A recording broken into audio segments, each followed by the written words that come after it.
Hello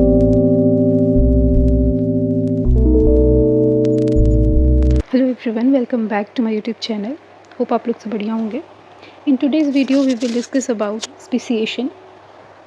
ये बहुत important topic है और इससे बहुत बार जो है क्वेश्चंस पूछे जाते हैं। वो सिंपल टॉपिक है येट थोड़ा कॉम्प्लिकेटेड लगता है कई लोगों को, मतलब कंफ्यूज कर जाते हैं कई बार इस टॉपिक पे।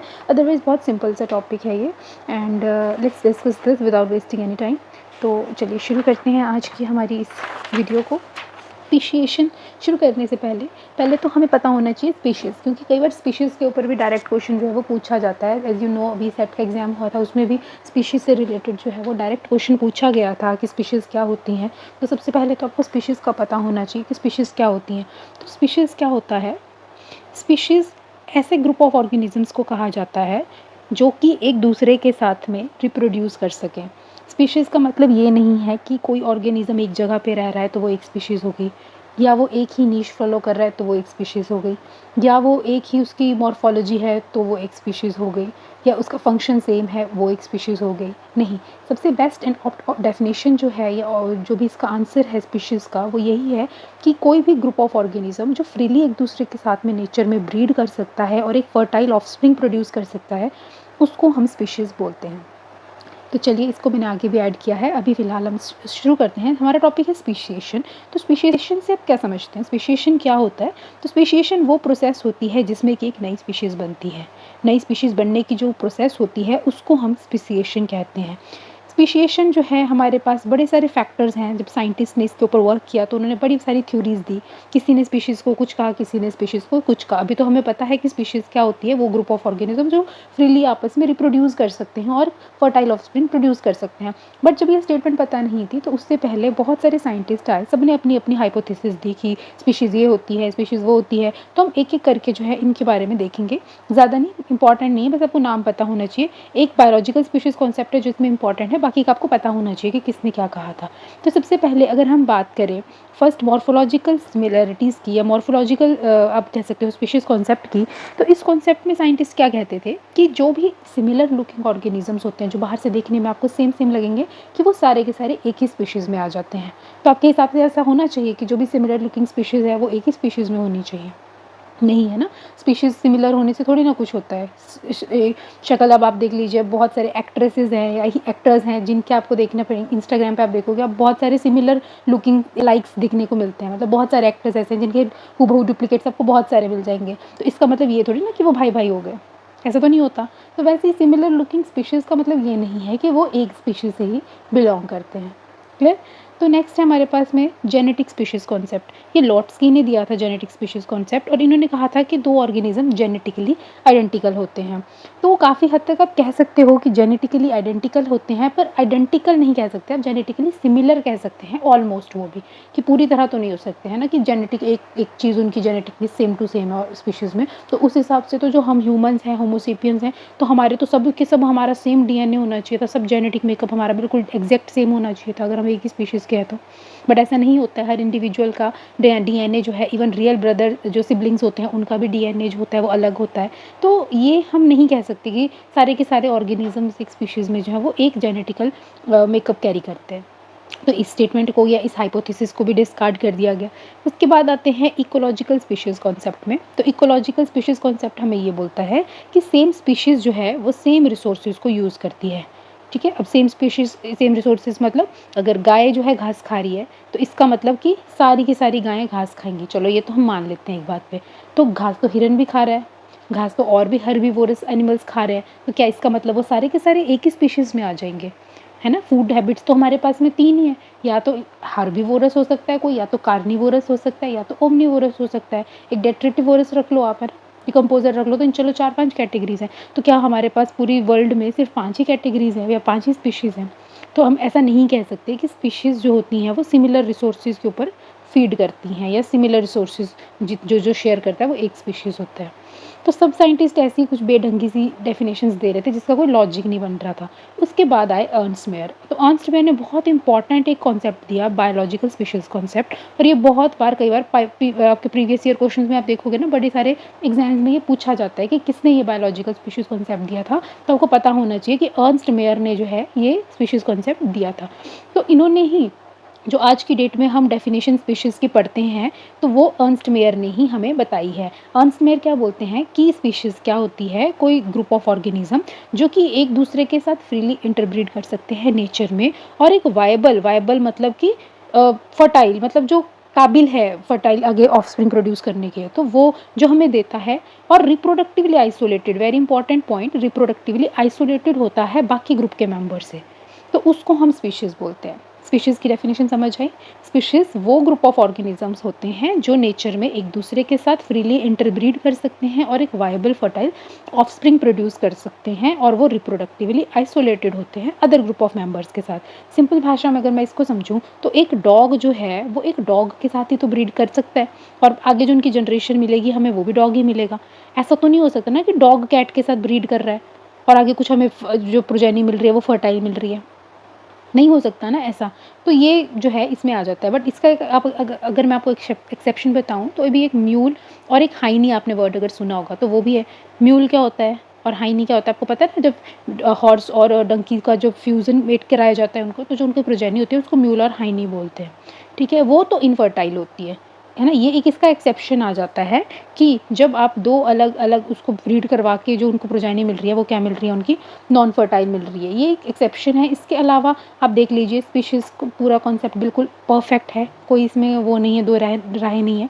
स्पीशीज़ इसी को ही बोलते हैं रिप्रोडक्टिवली आइसोलेशन, मतलब वही कि एक स्पीशीज़ और दूसरी स्पीशीज़ एक दूसरे के साथ इंटरब्रीड नहीं कर सकती। जैसे कि डॉग जो है वो कैट के साथ में ब्रीडिंग नहीं कर सकता, उसको बोलते हैं रिप्रोडक्टिव आइसोलेशन। क्लियर यहाँ तक? चलें आगे। इसके बाद में थोड़ा सा देख लेते हैं। आपको पता है मेल गैमिट है ना, मेल गैमिट क्या देता है, स्पर्म देता है। फीमेल जो है वो ओवा देती है। इनका फ्यूज़न से क्या मिलता है, हमें जाइगोट मिलता है। जाइगोट फर्दर डेवलपमेंट करता है, एम्ब्रियो बनाता है। एम्ब्रियो फर्दर में स्टेजेस नहीं बताऊंगी, मोरुला ब्लास्टुला आपको पता है, इन शॉर्ट ऑर्गेनिज्म बनाता है। ठीक है, तो ये जो प्रोसेस होती है जिसमें कि ऑर्गेनिज्म क्या बना रहा है, मेल गैमिट बना रहा है और फीमेल गैमिट बना रहा है, उस प्रोसेस को बोलते हैं गैमेटोजेनेसिस। और जहाँ पर ये मेल गैमिट और फीमेल गैमिट आ रहे हैं और मिलकर जाइगोट बना रहे हैं, उस प्रोसेस को बोलते हैं ट्रांसफ़र ऑफ गैमिट्स। तो जितनी भी प्रोसेसेस जाइगोट बनने से पहले हो रही हैं उन सारी प्रोसेसेस को बोलते हैं प्री जाइगोटिक इवेंट्स, और जितनी भी प्रोसेसेस जाइगोट बनने के बाद हो रही हैं उनको बोलते हैं पोस्ट जाइगोटिक इवेंट्स। मैं ऐसा क्यों बोल रही हूँ, क्योंकि अब हम देखेंगे कि कैसे कैसे स्पीशिएशन जो है इन इवेंट्स के बेसिस पे हो सकती है। देखते हैं। सबसे पहले हम डिस्कस करेंगे प्री जाइगोटिक इवेंट्स, मतलब जाइगोट बनने से पहले पहले स्पीशिएशन हो रखी है। तो स्पीशिएशन का एक रीज़न है हैबिटेट बैरियर। मान लो कि कोई ग्रुप ऑफ ऑर्गेनिज्म पहले एक ही जगह पे रहता था, ठीक है, अब कोई भी ऐसी रीज़न आ चुका है, कोई कैटास्ट्रॉफ हो चुका है या कोई भी फिजिकल बैरियर बीच में आ गया जिसकी वजह से एक स्पीशीज़ अलग हो गई, दूसरी स्पीशीज़ अलग हो गई। अब ये ना इसके साथ मेट कर सकते हैं ना ये इनके साथ मेट कर सकते हैं, तो वो एक हैबिटेट बैरियर है। ठीक है, उसकी वजह से क्या हुआ, जब ये चीज़ बड़े लंबे समय तक चलती रही तो एक साइड के ऑर्गेनिज्म जो है वो जब उनको एक साथ लाया गया एक टाइम के बाद, तो वो इनकैपेबल है एक दूसरे के साथ में फ्यूज़ करने के, तो वो आ जाता है हैबिटेट बैरियर में। दूसरा है बिहेवियरल आइसोलेशन। बिहेवियरल आइसोलेशन में जैसे कि अलार्मिंग साउंड्स। फॉर एग्जांपल मान लो कोई भी एक स्पीशीज़ है जिसमें वो फीमेल्स को जो है मेटिंग के लिए किसी पर्टिकुलर साउंड से या कोई भी जो भी उनका बिहेवियर है, एक्टिविटी है, डांस करके या कोई भी XYZ चीज़ हो सकती है, बट सडन किसी रीज़न से जो है वो बिहेवियर में उनके चेंज आ गया। अब मे बी शायद वो वैसा साउंड ना प्रोड्यूस कर पाएँ जैसे फ्रॉग होता है। फ्रॉग जो है एक स्पेशल टर्टर साउंड प्रोड्यूस करता है जिसको फीमेल्स रिकॉग्नाइज करती हैं मेटिंग के लिए।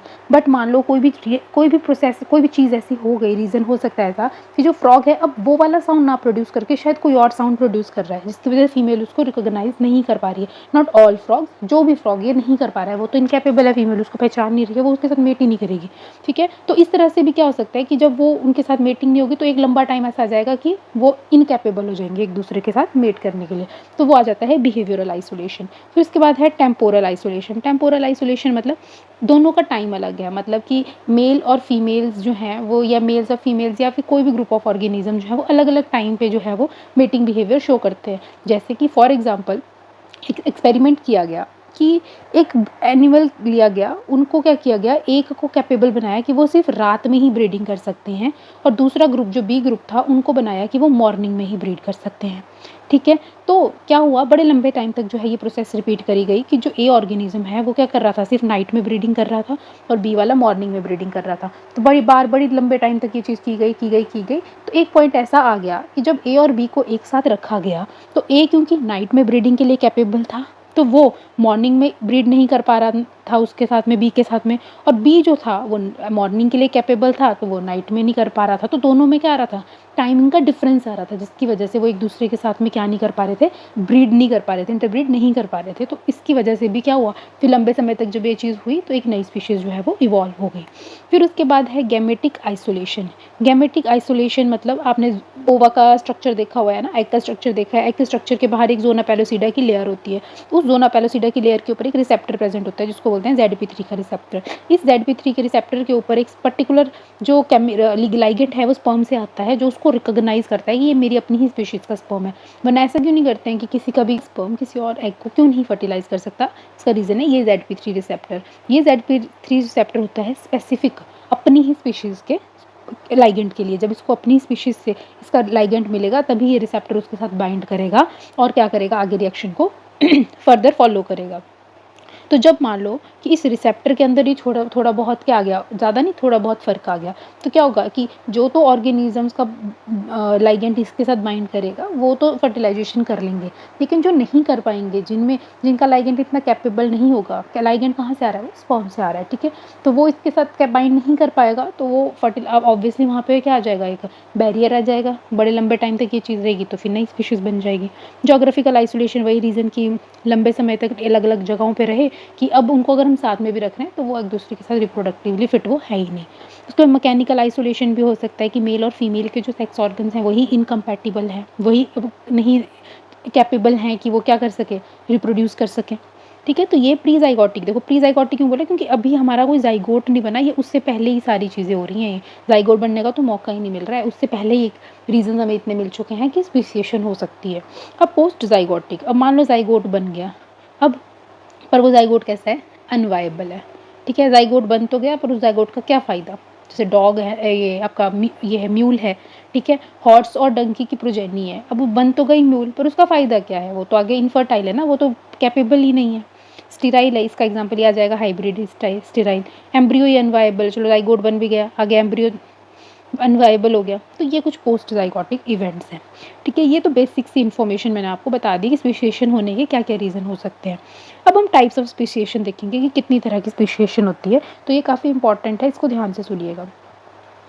तो स्पेसिएशन मैंने बता दिया कि evolution of reproductive isolation between to species, दो स्पीशीज़ एक दूसरे के साथ रिप्रोड्यूस नहीं कर पा रहे हैं, ठीक है, कैसे वो इवॉल्व हो रहा है, कैसे ये चीज़ हो रही है वो हम देखेंगे। तो 4 हमारे पास में ये स्पेसिएशन ना होने के रीज़न है। सबसे पहला है एलोपेट्रिक स्पेसिएशन, दूसरा है सिम्पेट्रिक स्पेसिएशन, तीसरा है पैरापेट्रिक स्पेसिएशन एंड चौथा है पेरिपेट्रिक speciation.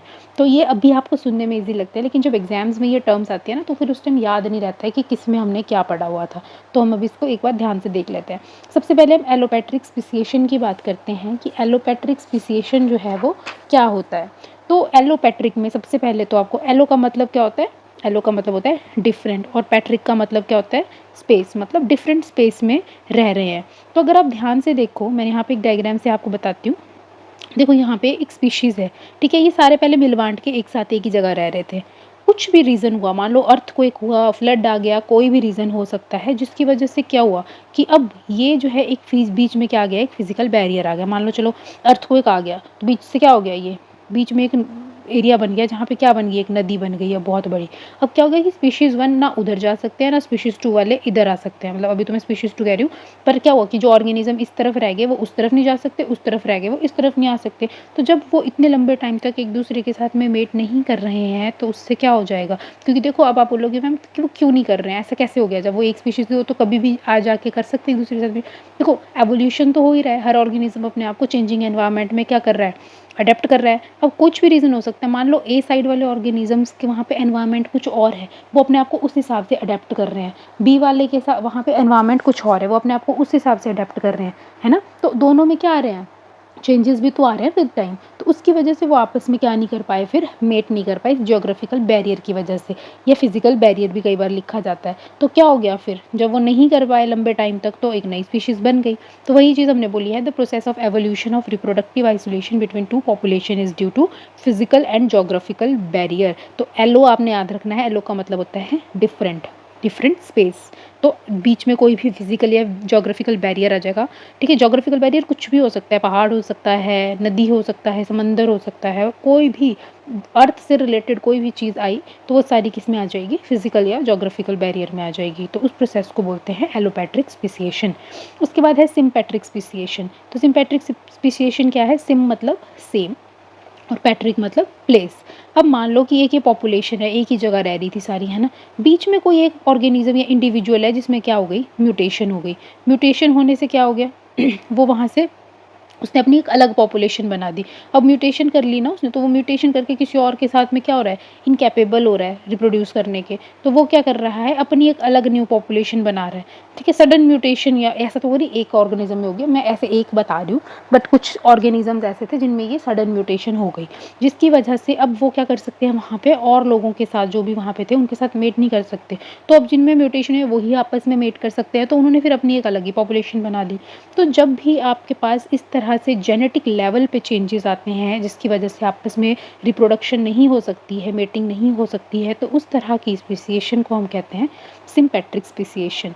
Evolution of new species from a surviving ancestral population by a sudden mutation having no geographical barrier is called sympatric speciation. अब यहाँ पे कोई जोग्राफिकल बैरियर तो आया नहीं कि बीच में पहाड़ आ गई या कहीं नदी आ गई, वैसा तो कुछ हुआ ही नहीं, बट फिर भी एक नई स्पीशीज़ बन गई। क्यों? क्योंकि पर्टिकुलर ग्रुप ऑफ इंडिविजुअल्स में क्या हो गया, कुछ एक सडन म्यूटेशन आ गई जिसकी वजह से वो इनकैपेबल हो गए बाकी ऑर्गेनिज्म के साथ रिप्रोड्यूस करने के।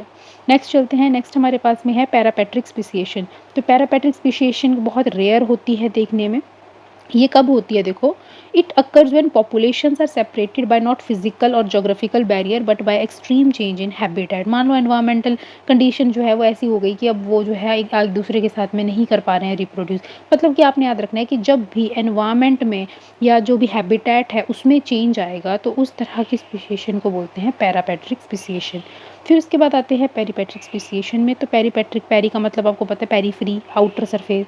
तो आप ऐसा रख लो कि मान लो कि यहाँ पे एक ऑर्गेनिज्म थी, ठीक है, यहाँ बड़ा सारा वो था, ऑर्गेनिजम्स थे, ठीक है। तो यहाँ पे कुछ ऑर्गेनिजम्स थे, मतलब इन सब में क्या था, बड़ा कंपटीशन था रिसोर्सेज को लेके। तो एक कुछ ग्रुप ऑफ ऑर्गेनिज्म है जो अपने उस एरिया से बाहर निकल गया कि हमें तो कंपटीशन में जाना ही नहीं है, हम अपना अलग से रह लेंगे, ठीक है। तो उन्होंने इसी फाउंडर मेंबर भी हम बोलते हैं, जो ऑर्गेनिज्म बाहर निकलते हैं ना सबसे पहले मेन स्पीशीज़ से और फिर अपनी एक अलग कम्युनिटी बनाते हैं, अपनी अलग स्पीशीज़ बनाते हैं, उसको फाउंडर मेंबर भी बोलते हैं। फिर क्या करेंगे, वो अपनी एक अलग स्पीशीज़ बना लेंगे, तो वो हो गया आपका पेरिफेरल। इसमें क्या आएगा, the speciation in which new species form by an isolated peripheral member of ancestral population. की मेन पॉपुलेशन में जो पेरिफेरल मेंबर्स थे ना उन्होंने वहाँ से क्या मार लिया, एग्जिट मार लिया कि हम अपनी एक अलग स्पीशिएशन, अपनी एक अलग स्पीशीज़ बनाएंगे। अब एक बात करते हैं सब स्पीशीज़ की। सब स्पीशीज़ क्या होती हैं, जिनमें स्पीशीज़ सेम होती है लेकिन डिफरेंट मॉर्फोलॉजी होती है। जैसे आप देखो चाइनीज़ है तो सारे ही होमोसेपियंस है, चाइनीज़ हो, इंडियंस हो, अफ्रीकन्स हो, रशियंस हो, है ना, सब के सब क्या हैं, होमोसेपियंस ही हैं। लेकिन बाहर से देखने से आपको पता चल जाएगा कि चाइनीज़ है तो आप उसको इजीली आइडेंटिफाई कर लोगे कि चाइनीज़ है या कोरियन है। इंडियंस को भी आप इजीली आइडेंटिफाई कर लोगे, अफ्रीकन्स को भी कर लोगे, रशियंस को भी कर लोगे, है ना। तो उनको बोलते हैं सब स्पीशीज़, मतलब जो देखने में अलग हैं लेकिन स्पीशीज़ क्या है उनकी एक ही है। इसी तरह से एक सिबलिंग स्पीशीज़ भी आता है। सिबलिंग स्पीशीज़ क्या होता है, जिनमें मॉर्फोलॉजी सेम है, मतलब देखने में सेम है लेकिन डिफरेंट स्पीशीज़ हैं। जैसे मोनार्क बटरफ्लाई और विसिरॉय बटरफ्लाई होती है, ठीक है। ये क्या करते हैं, ये अलग-अलग स्पीशीज़ है। मोनार्क बटरफ्लाई एक अलग स्पीशीज़ है, विसिरॉय बटरफ्लाई एक अलग स्पीशीज़ है। लेकिन जब आप इनकी पिक्चर देखोगे ना, आपको हूबहू, देखो मैं आपको शेयर भी कर रही हूँ यहाँ पे स्क्रीन पे, देखो बिल्कुल हूबहू सेम आपको ये देखने में मिल रही है। तो आपको देखने में लगेगा कि ये एक ही स्पीशीज़ है, बट एक्चुअल में ये डिफरेंट स्पीशीज़ होती हैं। ये बस अपने आप को प्रोटेक्शन के लिए जो है वो इसकी कॉपी कर लेती है, एक स्पीशीज़ दूसरी स्पीशीज़ की कॉपी कर लेती है अपने आप को प्रोटेक्ट करने के लिए। तो ये हो जाती हैं सिबलिंग स्पीशीज़। तो आई होप ये लेक्चर आपको समझ आया होगा। बहुत सिंपल सा लेक्चर है बट येट इम्पॉर्टेंट है, पेपर पॉइंट ऑफ व्यू से पूछे जाते हैं यहाँ से क्वेश्चन। तो thank you so much, will see you in next video, bye bye.